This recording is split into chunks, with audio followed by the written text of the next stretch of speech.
Shalom, salam sejahtera untuk kita semua. Bertemu kembali kita dalam lanjutan pembahasan pelajaran Selo Sabat yang saat ini kita sudah masuk pelajaran yang ke-10 dengan judul pelajaran yang ke-10 ialah pelajaran-pelajaran dari masa lalu. Sebelum kita lanjutkan, kita berdoa bersama-sama. Bapa di sorga, kebutuhan kami saat ini ialah hadirnya kuasa Roh Kudus-Mu. Kiranya hadir di tengah-tengah kami, menguasai hati dan pikiran kami, agar ketika kami memperdalam kebenaran firman-Mu, kami boleh memahaminya. Terima kasih Engkau hadir di tengah-tengah kami. Dalam nama Yesus kami selalu berdoa dan bermohon. Amin. Ayat yang melandasi pembahasan kita saat ini ialah Mazmur pasal 78 ayat yang ketiga dan 4. Firman Tuhan berkata seperti ini. Yang telah kami dengar dan kami ketahui, dan yang diceritakan kepada kami oleh nenek moyang kami tidak hendak sembunyikan kepada anak-anak mereka, tetapi kami akan ceritakan kepada angkatan yang kemudian puji-pujian kepada Tuhan dan kekuatannya dan perbuatan-perbuatan ajaib yang telah dilakukannya. Nah saudaraku, dalam banyak mazmur ada pujian yang bentuknya menceritakan tindakan penyelamatan Tuhan yang luar biasa di masa yang lalu. Nah mazmur-mazmur ini sering disebut dengan mazmur sejarah keselamatan atau mazmur sejarah. Nah mazmur-mazmur sejarah ini berisi catatan himne yang menonjol yang menyoroti perbuatan-perbuatan ajaib Allah di masa lalu atas nama umat Allah. Dengan demikian, ini memperkuat kepercayaan mereka kepada Tuhan. Dan ini juga memperkuat kepercayaan kita kepada Tuhan. Dengan demikian saudaraku, ketika kita mampu setia kepada Tuhan, maka kita akan percaya bahwa Allah yang kita percayai akan selalu membebaskan kita dari kesulitan-kesulitan yang kita hadapi. Bukan sampai di situ saja saudaraku. Mazmur ini tidak menceritakan kepada kita kisah yang dibuat-buat, tetapi fakta yang murni. Umat pemberontak, namun Tuhan mengampuni mereka berkali-kali dan selalu bertindak demi kebaikan mereka. Bagaimana dengan saya dan saudara? Saudara, daya tarik khusus juga dalam kitab Mazmur sejarah ini adalah bahwa Mazmur ini membantu kita melihat kehidupan kita sebagai bagian daripada sejarah umat Allah secara keseluruhan. Sebagaimana kita telah diadopsi ke dalam keluarga Allah yang dalam hal ini saudaraku, kita diadopsi di dalam Kristus. Menurut Roma pasal 8 ayat yang ke-15, Roma 9 ayat 24 sampai 26 dan Galatia 4 ayat 6 dan 7. Warisan sejarah bangsa Israel kuno adalah memang kisah leluhur daripada kita, leluhur spiritual kita.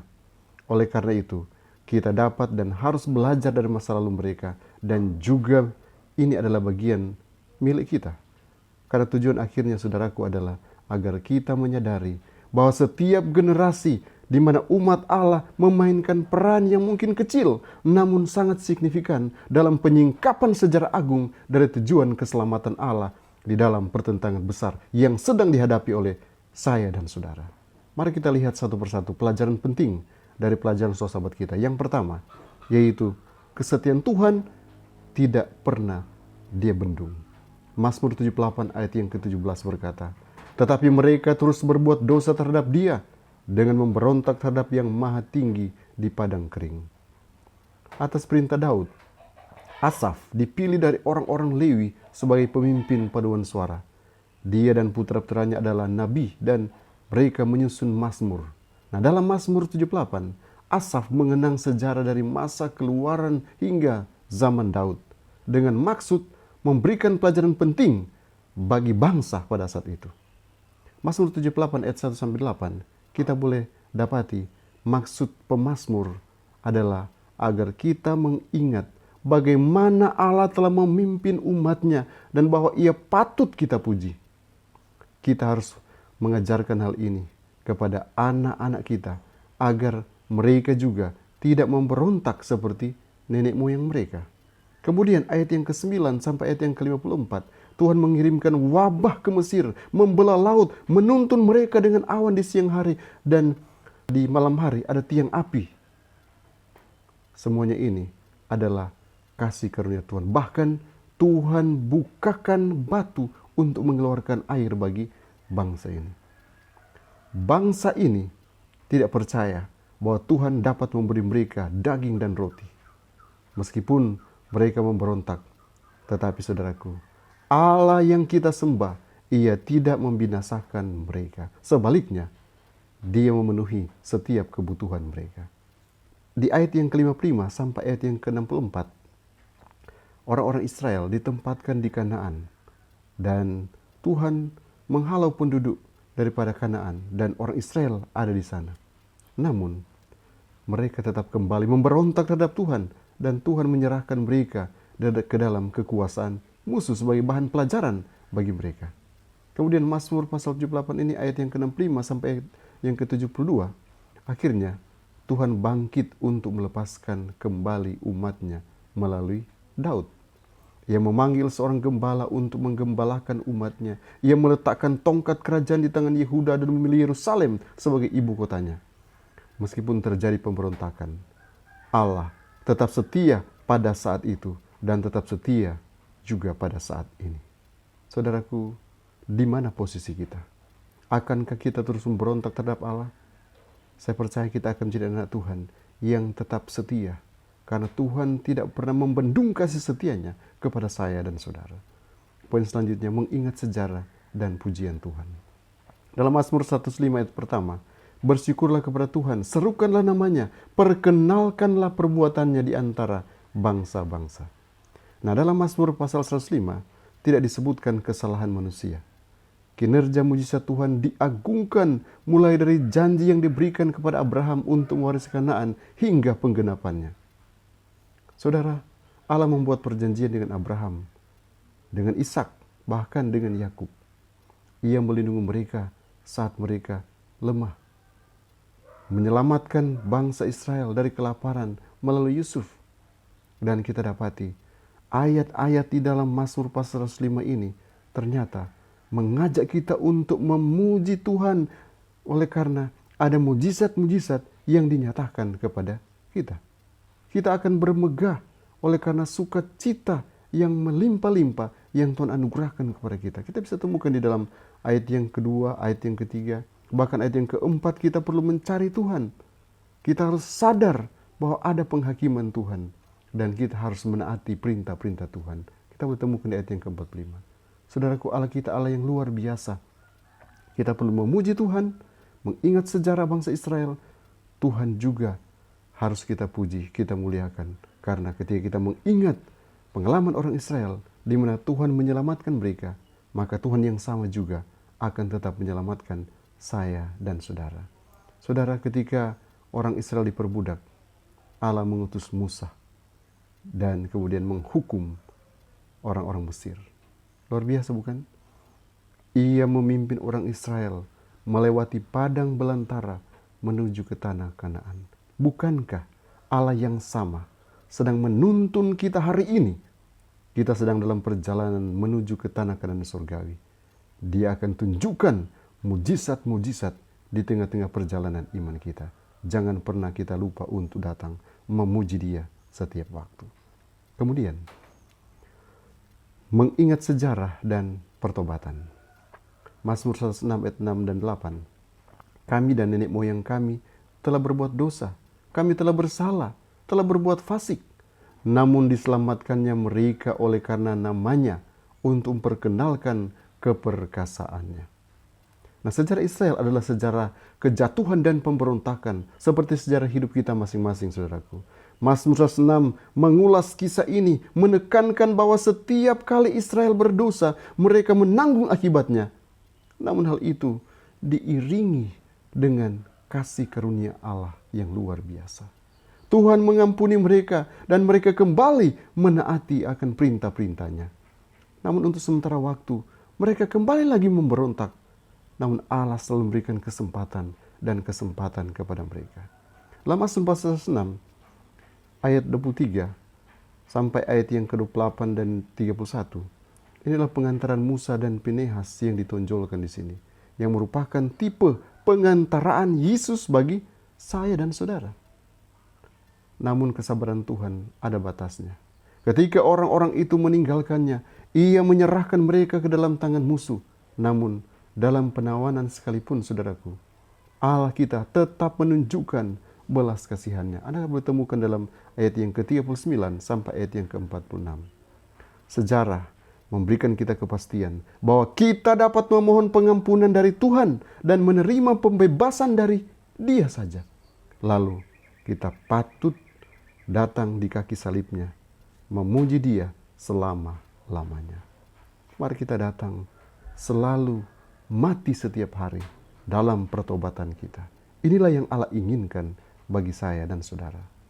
Kemudian, perumpamaan tentang pokok anggur Tuhan. Nah, dalam kitab Mazmur, kita menemukan Mazmur yang sangat istimewa. Mazmur pasal 80. Mazmur 80 adalah Mazmur perumpamaan. Israel di sini digambarkan dengan kebun anggur yang dipindahkan Tuhan dari Mesir, ditanam di Kanaan, dan dikembangkan dari Mediterania hingga Efrat.